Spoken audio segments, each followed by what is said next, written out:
Hallelujah! So, magandang araw ulit sa mga students ng discipleship program ng ating church at salamat sa pagsama sa akin sa pag-aaral na ito. Our topic for today is soul winning. Ayan, as a matter of fact, 3 lessons po ito. So, mahaba-haba. Take note, pag 3 lessons, parang 1 hour and 30 minutes yan, diba? Pero ika-crash course natin and as sorry for that. By God's grace, papasadahan ko po ng pinakamabilis na kaya ko pero malinaw at nauunawaan pa rin naman. Ayan. So, without further ado, hindi na natin patagalin. Manalangin po tayo, aking mga magulang at kapatid na handang matuto ulit. Let's pray. Panginoon, maraming salamat sa series na ito na amin pong pag-aaralan sa araw na ito. Thank you for giving us time to open the Bible, Lord, and hear of your Holy Spirit as to how you speak to us, Lord, na maging mga soul winners, Panginoon. Nananampalataya kami, nakalooban mo ito sa buhay namin na kami ay maging tagapamahagi, O Diyos, ng mabuting balita. Kaya dalangin namin, O Diyos, maging matutibay ang pundasyon naming biblikal, Panginoon, sa pagtugon sa iyong pong Great Commission. Thank you, Lord, for everyone who is listening. I pray, Holy Spirit, that you grant us all the spirit of wisdom and revelation that comes from you. Tulungan mo po ako na maipaliwanag at mailathala ng maayos sa Diyos ang iyong mensahe at paliwanag sa bawat katagang babasahin namin. All the glory is yours. In Jesus' name we pray. Amen and amen. Magsisimula po tayo sa pagbubukas sa Acts or mga gawa. Kapitulo 1, talata 8. Sabi rito, ngunit pagdating ng banal na spirito sa inyo, bibigyan niya kayo ng kapangyarihan at ipapahayag ninyo ang bagay tungkol sa akin. Si Jesus po ang nagsasalita dito. Mula rito sa Jerusalem hanggang sa buong Judea at Samaria at hanggang sa buong mundo. Now, as an introduction, pag sinabi kasing witnessing, para kang testigo. Diba? Witness is a testigo o saksi. Ayan. Isa kang saksi na tunay at totoo ang pagka-Diyos ni Jesucristo.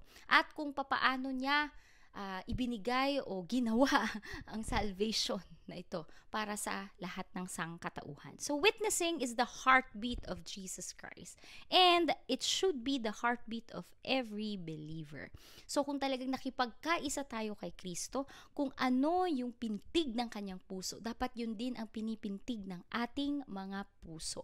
Dapat tayo rin ay nakatuon sa bagay kung saan passionate si Jesus.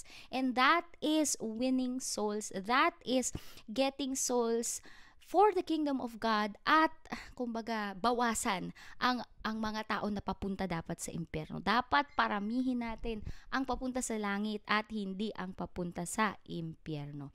Jesus said that we are to be His witnesses in both Jerusalem and in Judea and in Samaria and to the utmost parts of the earth. Sorry.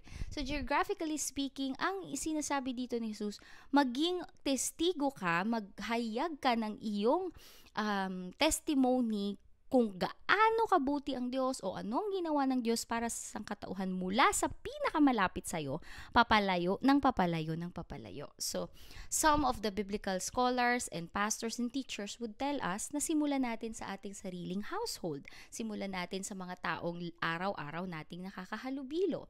Like starting at home, or pag linakihan mo ng konti yung scope of influence will be in your school, in your work, at pag nilakihan mo pa in your community, and palakihan ng palaki until to the utmost parts of the earth. We are to witness first to those around us, and then, yun na nga, palawak ng palawak until we go to the world. So, as a discussion, Jesus Himself is a soul winner. That is the number one reason why we should be passionate soul winners. Mismong si Jesus, na ating ehemplo, na ating Diyos, na ating Panginoon at tagapagligtas ay soul winner.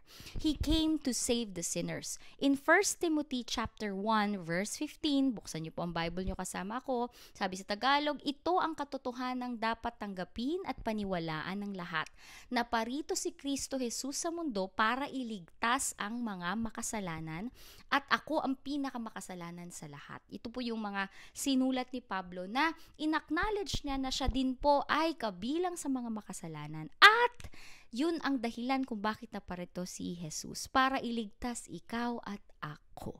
Kasama si Pablo na nagsulat niyan. Diba? Lahat ng sangkatauhan. Letter B, Jesus came to seek and save which was lost. Yun ang kanyang misyon, yun ang dahilan bakit siya isinugo ng Diyos dito sa lupa, ay para hanapin muli ang mga nawawala. In Luke 19 verse 10, sabi doon, "For the Son of Man came to seek and save the lost." Yun ang kanyang primary objective kung bakit siya naparito sa mundo. That's why He is the most passionate soul winner. Ngayon, bakit ba natin dapat gampanan ng pagiging soul winner? Second reason is that Jesus said it. Jesus said that we are to witness. Sinabi ni Jesus na dapat tayong magpatotoo. Dapat tayong maging testigo o dapat nating ipamahagi sa lahat ang mabuting ginawa ni Jesus na pagliligtas. Sabi niya sa Mark chapter 16 verse 15, pagkatapos sinabi ni Jesus sa kanila, "Humayo kayo sa buong mundo at ipangaral nyo ang magandang balita sa lahat ng tao." It was commanded by Jesus Himself. Even in the Great Commission, ayan, alam na alam natin to lahat because we are disciples, diba? Sabi rito sa Matthew 28:19-20, "Therefore, go and make disciples of all nations, baptizing them in the name of the Father and of the Son and of the Holy Spirit." So, ito po ay commission natin sa Diyos. Co-mission. Mission ni Jesus, mission mo rin. We are co-missionaries. Pare-pareho tayong ito ang misyon kasama ni Jesus. Kaya kung kakampi ka ni Jesus, panig ka sa kaharian ng Diyos, dapat kasama rin ito sa misyon mo sa buhay.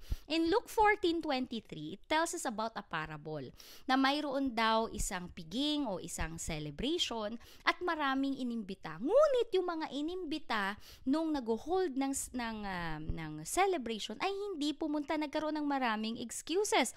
Kaya ang sabi nung nag-i-invite, ang sabi niya, sinabi ng amo niya, "Pumunta ka sa kalsada, sa mga daan sa labas ng bayan, pilitin mong pumarito ang mga tao upang mapuno ng panauhin ang bahay ko."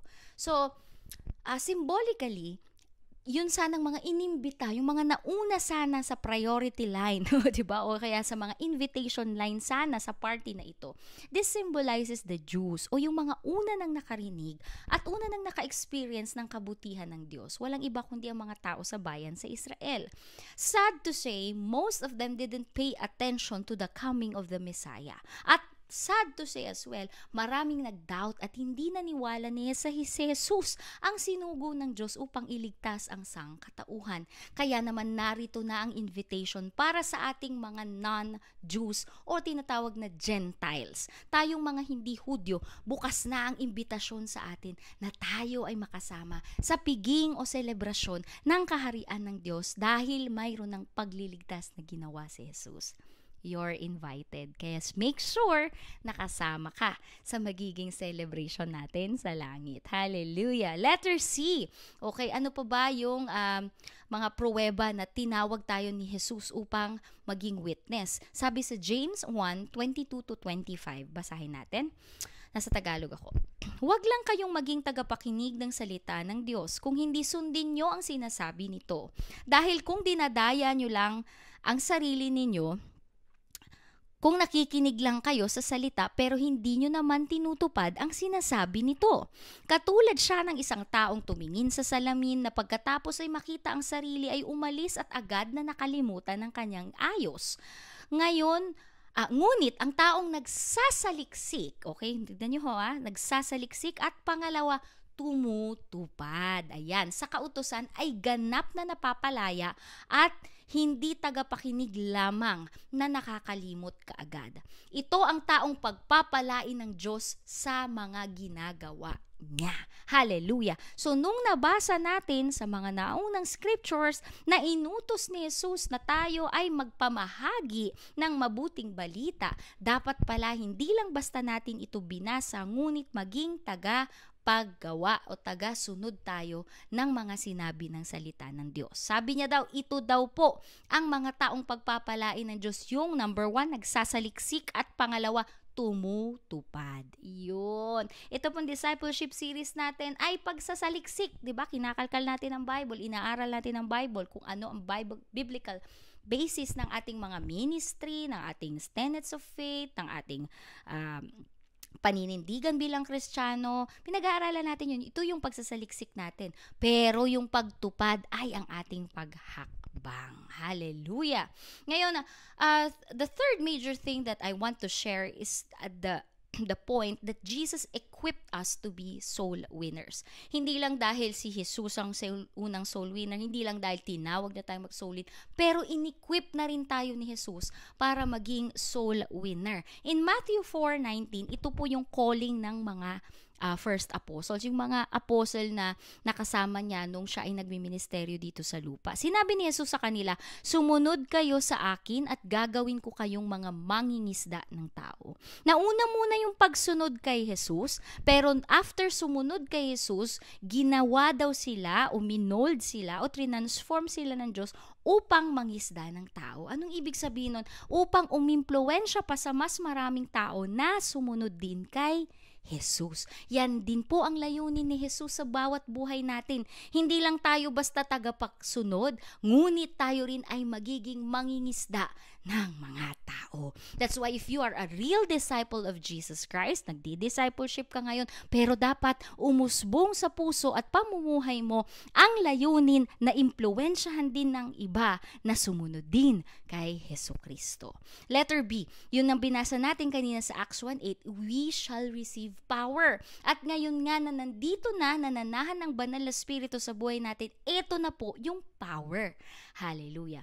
Ano pa ba yung power na tinutukoy na yan? Of course, the Holy Spirit is the enablement of God in our lives. But in Romans 1:16, take note of this very important verse na sabi niya, hindi ko ikinakahiya ang magandang balita tungkol kay Kristo dahil ito ang kapangyarihan ng Diyos sa ikaliligtas ng sumasampalataya. Una ang mga Hudyo at gayon din ang hindi mga Hudyo. So sabi niya, yun daw gospel, ang power ni God upang maligtas ang unang mga Hudyo at pangalawa ang mga hindi Hudyo na mananampalataya kay Jesus. Kaya dapat ang bawat isa sa atin, huwag ikahiya ang gospel o mabuting ebanghelyo o mabuting balita. Hallelujah! Part 2 of our discussion is the joy of soul winning. Ayan, ano ba yung kagalakan o yung kapuspusan, kabuuhan kapag na-fulfill natin yung ating tawag bilang maging soul winner. You know, every believer is a soul winner. Sabi ho ng 2 Corinthians chapter 5 verse 17 to 20, basahin ko. Ang sino mang na kay Kristo ay isa ng bagong nilalang. Wala na ang dati niyang pagkatao, binago na siya. Ang lahat ng ito ay gawa ng Diyos na nagpanumbalik sa atin sa pamamagitan ni Kristo. At ibinigay niya sa amin ang tungkuling panumbalikin ang mga tao sa Kanya. At ito nga ang aming ibinabalita. Pinapanumbalik ng Diyos ang mga tao sa Kanya sa pamamagitan ni Kristo at hindi bilang laban sa kanila at sa kanilang mga kasalanan. Kami ang Kanyang pinagkatiwalaan na magpahayag ng mensaheng ito. Kaya nga, mga sugo kami ni Kristo at sa pamamagitan namin nakikiusap ang Diyos sa inyo na manumbalik rin kayo sa Kanya. Tulad ng example na sinet sa atin ni Pablo na siyang author ng Corinthians na binasa nating text, sila daw ay representative or sa English, ambassador. Ayan, ambassador of Christ. Kaya ikaw kapatid, ngayon na Kristiyano ka na, ikaw rin ay ambassador, tagapagsalita, tagapamahagi, ikaw rin ay representatibo ng Diyos at maaari at gusto niyang gamitin ang buhay mo at mga bibig mo para ipahayag ang mensahe niya sa mga tao, lalo na sa mga hindi pa nakakakilala sa Kanya, na manumbalik muli sa Kanya. At wag po tayong mag-alala, pastora, hindi ko po kasi kaya. You know, it is true, it is truth that God will empower us, equip us to minister. Sa 2 Corinthians chapter 3 verse 6, sabi niya dito, He has made us competent. Ang Diyos ang gumawa sa atin na marunong o maging epektibo sa ating panawagan na mag-soul win. He has made us competent as ministers of a new covenant, not of the letter but of the Spirit. For the letter kills, but the Spirit gives life. Hindi lang tayo basta nag-e-echo o nagko-quote ng mga scriptures pag soul winners tayo. Pag soul winners tayo, nagsasalita tayo na may pahid at kapangyarihan ng banal na spirito para talagang maabot natin ang puso at pangangailangan ng taong kausap natin. Hindi lang ba parang drill na minemorize mo lang na scripture, sabi dito, sabi dito, sabi dito, sabi dyan, sabi dito, sabi dyan. Hindi lang ganon, ano? Kung hindi kinakausap mo talaga yung tao at hinahayaan mo na yung Holy Spirit ang magbigay sa'yo ng wisdom kung paano mo i-win yung soul. Kaya ka nga tinawag na soul winner.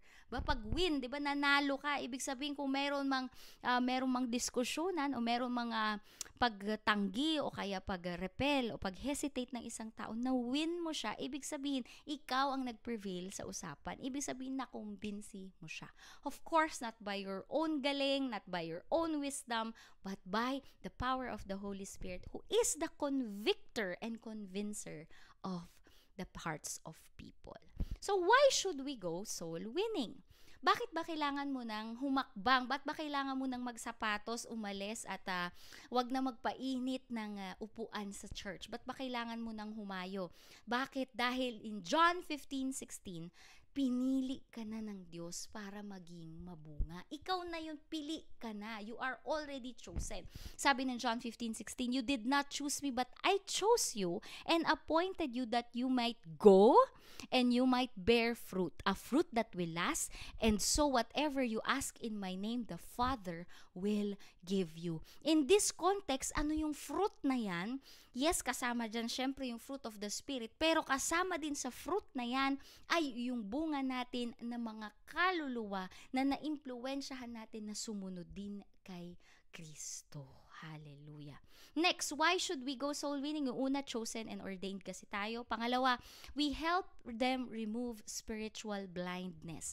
In 2 Corinthians chapter 4, verse 3-4, basahin ko sa Tagalog. Ngunit kung may mga hindi nakakaintindi sa magandang balita na aming ipinapahayag, ito ay ang mga taong napapahamak. Ayaw nilang maniwala sa magandang balita dahil ang kanilang mga isipan ay binulag ni Satanas na nagahari sa mundong ito. Binulag nila sila para hindi nila maintindihan ang magandang balita tungkol sa kapangyarihan ni Kristo na siyang larawan ng Diyos. Kaya minsan may mga tao, although nag-a-attend sila sa relihiyon, sa simbahan, sa mga nakikinig sila sa mga iba't ibang turo ng mga religious groups, bakit hindi nila nauunawaan ang katotohanan? Dahil kung wala pa sila kay Kristo, hindi nananahan ang katotohanan sa kanila. Remember John 14:6, Jesus is the way, the truth, and the life. At ang tunay lamang na mayroong Kristo Jesus sa kanyang puso, ang tunay lamang na nakapaloob sa katotohanan. Kaya ikaw na panig na kay Jesus at nasa katotohanan ka na, ikaw ang may kakayanan sa tulong ng Holy Spirit na i-clarify sa kanila, buksan ang kanilang spiritual blindness at maunawaan nila ang truth.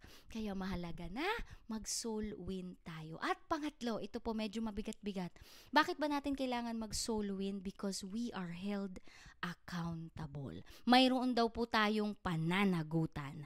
Buksan natin sa Ezekiel 33:8. Sabi dito, when I say to the wicked, you wicked person, you will surely die, and you do not speak to dissuade them from their ways, that wicked person will die for their sin, and I will hold you accountable for their blood. Papanagutin daw tayo ni Jesus kung hindi natin winarningan ang henerasyong ito o mga tao sa paligid natin, lalo na kung alam pa naman natin na patungo na sila sa kapahamakan. Ibig sabihin, mananagot tayo pag hindi natin binahagi ang katotohanan na nalaman natin.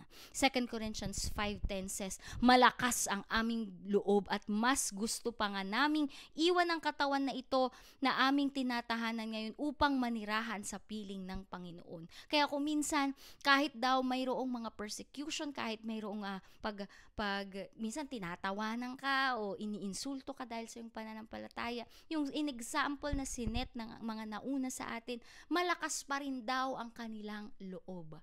Bakit? Dahil accountable tayo sa harapan ng Diyos para sa mga kaluluwang ito. Ngayon, ano bang nangyayari kapag ikaw ay nagiging soul winner?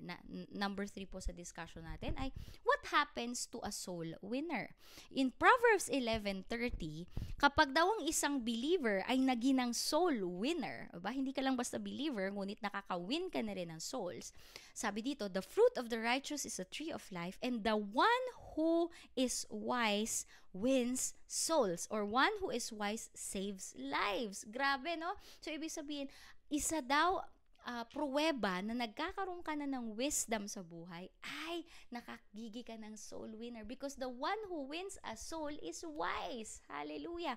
Paano mo nasabi yan, Pastora? Syempre, di ba, kapag hinihimok mo ang isang tao na manampalataya o maniwala sa Biblia o maniwala sa Diyos, nagkakaroon ngayon ng imparted wisdom ang Lord sa buhay natin kung paano natin, number 1, papakisamahan yung isang tao, pakikitunguhan, how will we present the gospel, how will we present Jesus, how will we present Christianity, di ba? So that, yan yung mga strategy na yan, that is already wisdom.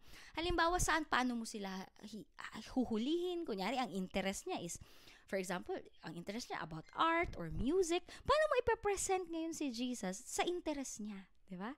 And in that way, the Holy Spirit can give you wisdom kung paano siya aabutin. At what happens, again, letter B, ano pa ba ang nangyayari sa atin when we become a soul winner? Letter B is, believer shines as a star forever. Wow, diba? Ayaw mo maging butuin na walang ningning? Ayan, ikaw ay maging Kristiyanong nagsusoul win. O, diba? Pwede natin gawing quote yun. So, in Daniel 12:3, ang mga taong nakakaunawa sa katotohanan at nagtuturo ng mga tao na mamuhay ng matuwid ay niningning ng parang bituin sa langit magpakailanman. Sabi ng Daniel 12:3. Kaya kung gusto mo na may legacy ka, gusto mo magningning ang buhay mo, na yung ilaw ni Kristo ang makita sa buhay mo, wag mong ipagkait na i-share si Jesus sa mga nakakahalubilo mong tao. Hallelujah! Okay, doon na tayo sa practical means. Kung paano ba tayo sige na, Pastora, kumbinsido na ako, kailangan ko maging soul winner. How do we prepare to soul win? Number 1, ito po, magsisimula ang preparation natin sa spiritual. So, number 1, kailangan yung ikong spiritual life mo ay i-build mo muna, magkaroon ka muna ng solid na spiritual life na daily walk mo with the Lord. Sabi nga ng Jude 20 and 21, sabi niya, ngunit mga minamahal, magpakatatag kayo sa inyong banal na pananampalataya. Number 1, sabi niya doon, lagi kayong manalangin tungkol sa tulong ng banal na spirito, manatili kayo sa pag-ibig ng Diyos habang hinihintay nyo ang buhay na walang hanggan na ibibigay ng Panginoong Jesus dahil sa awa niya sa atin. So make sure that your core, your spiritual core, yung one-on-one relationship nyo ni Jesus ay malakas. Build it up, 'di ba? Sabi niya nga doon manatiling nananalangin, dapat manatili sa pananampalataya, manatiling nananalangin at manatiling puno ng pag-ibig. Kailangan mag-umpisa sa atin 'yan. Hindi ka agad pala yung labas o yung external ang ating iniisip. Umpisahan natin sa internal stability ng ating faith. Number 2, study the Word of God. Ayan, di ba naturuan po tayo sa ating gospel training ng Romans Road? Ayan, so yung mga verses na gagamitin mo na makakatulong sa'yo sa pagpapaliwanag ng good news o ng God's plan of salvation, kailangan inaral mo. Kailangan, actually, we recommend also that i-memorize mo rin, di ba? Makakatulong po yun pag na-memorize mo, because when you memorize it, you can easily meditate it, and when you have meditated it, mas nagiging rema at buhay sa heart mo yung mga bagay na gusto mo ring i-impart sa iba. In 2 Timothy chapter 2 verse 15, do your best. Ayan. Sabihin mo, Pastora, hindi ako magaling na estudyante, hindi mataas ang grade ko sa school. Hindi sinabi ng Lord na kailangan cum laude ka para maging kang effective soul winner. No, ang sabi niya lang, just do your best, present yourself to God as one approved, a worker who does not need to be ashamed, hindi mo raw kailangan mahiya. Pero, dapat you correctly handle the word of truth. Dapat tama yung pagkakaunawa mo sa Bible at sa scriptures at tama rin yung pagkaka-present mo sa kanila o pagkaka-explain mo sa kanila. At ma-attain natin to if we study the Word of God. Kaya wag tayong tamad sa pag-aaral natin. Kasama sa ating daily devotion dapat is yung prayer, yung worship, and the study of the Word of God. Letter C, ano pang preparation na dapat natin gawin? Engage in prayers and intercession. Yan, napag-usapan natin yung power of intercession, di ba? Na yung intercession is about praying not for your own self or for your own concerns, but praying for the concerns of others. Basahin ko po sa 1 Timothy chapter 2 verse 1 to 4.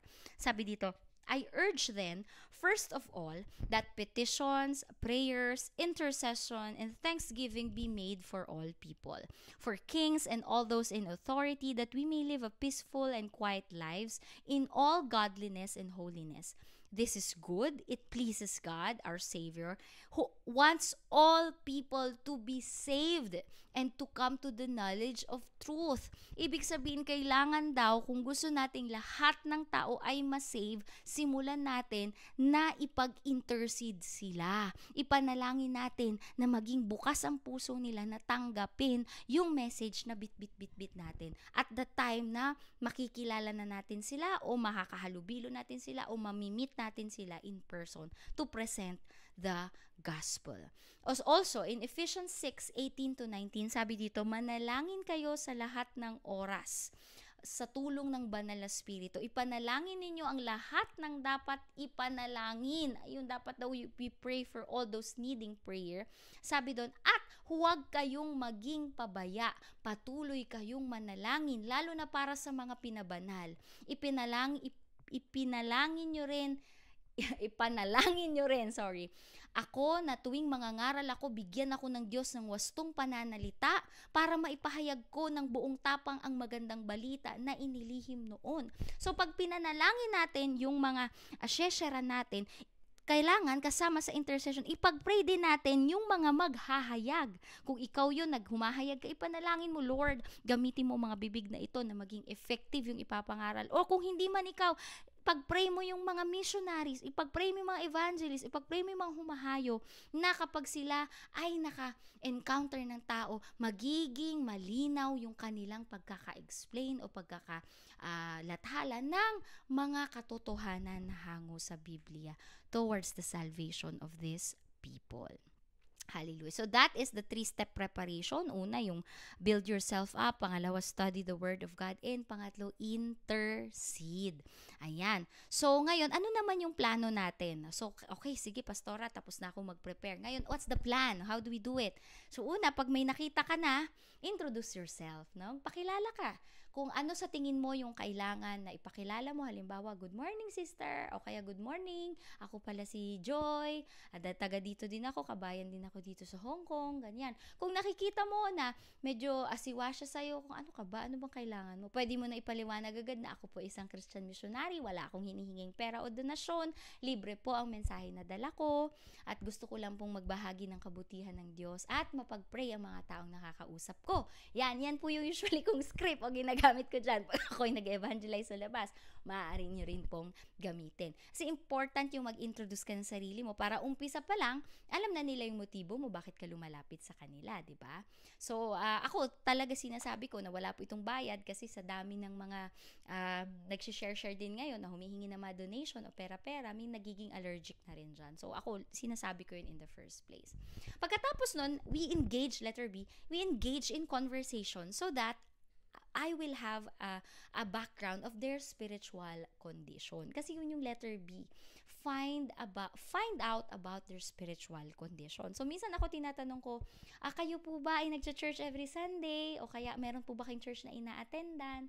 At minsan, pag sumagot sila, doon ko nalalaman kung halimbawa, ay, born again Christian na pala sila, or dati silang Christian sa Philippines, dito wala na silang church, o kaya dito wala na talaga silang ina-attendan, o kaya dito Katoliko sila pero hindi na uma-attend. Alam niyo ho yun, malalaman natin kung ano yung kanilang religious background, religious belief, and spiritual condition. Kasi principle din yan ng Proverbs 14:12. Sabi dito, maaari sa tingin mo ang daang tinatahak mo ay matuwid, ngunit kamatayan pala ang dulo nito. So, minsan, um,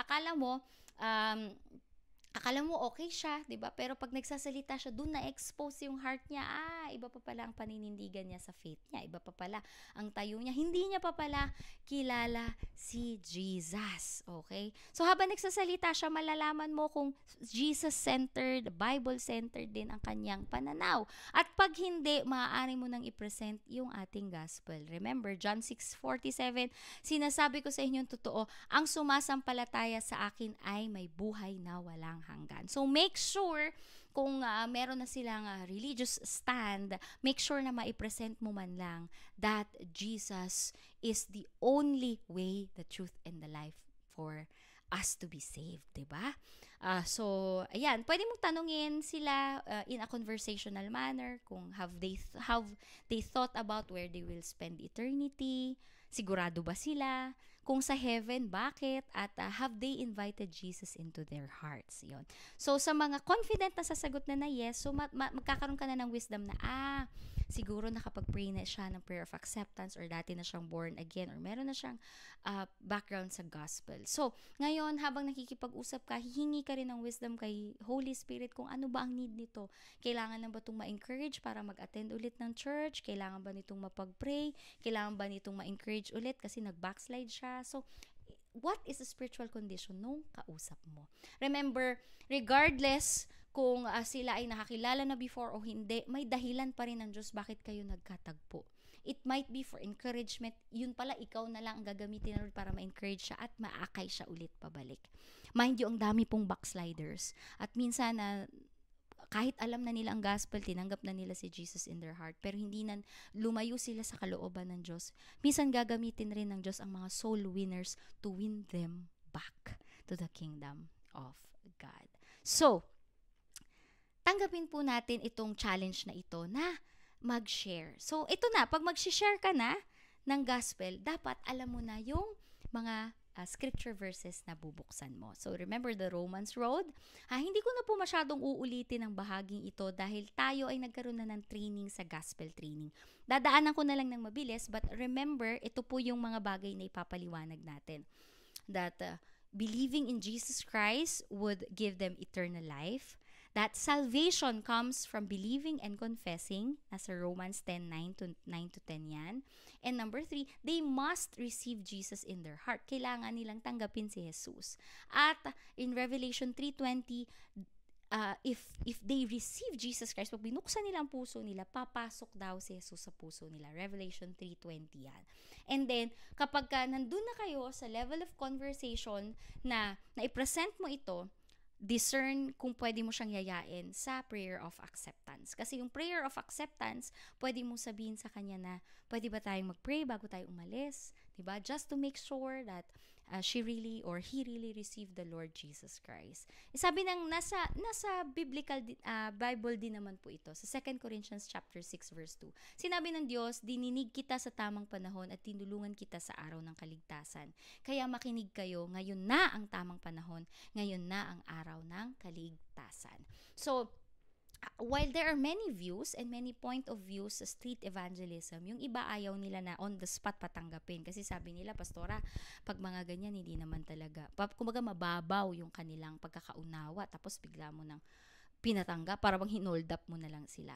Well, yes, aminado naman ako na mabilisan masyado yung ganun. Pero sometimes, the Holy Spirit can really move mightily in the hearts of people. At pag nandoon yung conviction ni Holy Spirit na sige, i-demonstrate mo na sa kanya ang a prayer of acceptance. Sometimes, susunod-sunod lang sila sa prayer. Sometimes, nakikinig lang sila. But if you already set the example of how to come to God na magpakumbaba at tanggapin si Jesus sa heart nila, pwedeng yung prayer na yun na narinig nila, i-pray nila in their own personal homes na talagang heart to heart na. Pwedeng ang ginawa mo lang, sinet mo lang yung example sa kanila. So if given the time at may cooperation pa naman yung kausap mo, wag mo nang i-miss yung opportunity. I-demonstrate mo na sa kanya yung pagpe-pray ng sinner's prayer or prayer of acceptance. Ako nga po, ang strategy ko, sige po, sabayan niyo ako sa panalangin. Ini-invite ko siya na ganyan. Ayan. So, kung may kasama ako nag-evangelize, yung kasama ko, sumusunod siya sa prayer para ma-encourage yung tao na sumunod din. Hindi po ito parasahan. Kung ayaw niya ibukas yung bibig niya, that is okay. At least binibigyan mo siya ng example kung ano ang sasabihin niyang prayer the time na talagang magdesisyon na siya na tanggapin si Jesus sa puso at buhay niya. At the end of the day, at least yung iniwan mong seed sa kanya, mananatili yun mag-uugat. And one of these days, or maybe in just a few hours, ipipray niya na rin yung prayer of acceptance. Hallelujah. So after that, pag kayo ay magbababay na, patapos na kayo nag-pray, kung maging maganda ang usapan, maganda pong kunin nyo ang name, ang address, at phone number nila. Dito sa Hong Kong, hindi mo naman pwede sigurong makuha ang address dahil hindi naman tayo nakapag-visitation dito. Pero maganda makuha mo ang name at phone number or Facebook account at mafa-follow up natin sila. At bago tayo umalis bilang soul winner, bago tayo magbabay sa kanila, imbitahin natin sila sa gawain. Explain, kung talagang very open sila, explain nyo sa kanila na important na makarinig ka pa ng Word of God, important na mabasa mo ang Bible at magkaroon ka ng Christian community. So, invite them to church. Praise God! So, ito na po. Tapos na natin ang Soul Winning Series. A 3-part series na napakahaba pero sa biyaya ni Lord natapos natin. I hope and I pray na naging maliwanag ito at hindi lamang po naging informative but transformative ang ating teaching at makumbinsi ang bawat isa sa atin na magdala kay Kristo ng kaluluwa. Alam mo, kahit ang target mo, 1 soul a month or 1 soul a week, naku, kung lahat po tayo ay magkakaroon ng ganitong joint cooperation na burden sa Lord, naku, marami po tayong maaabot para sa kingdom ni Lord. Napakabilis na po ng oras, malapit nang bumalik si Jesus. At sabi niya, pag ipakalat na ang magandang balita sa lahat ng tao, then the end will come. Then Jesus will come back for us. Kaya pabilisin na natin, ano? Let's do our part in the Great Commission. God bless you po. Salamat po sa pakikinig. Bye po.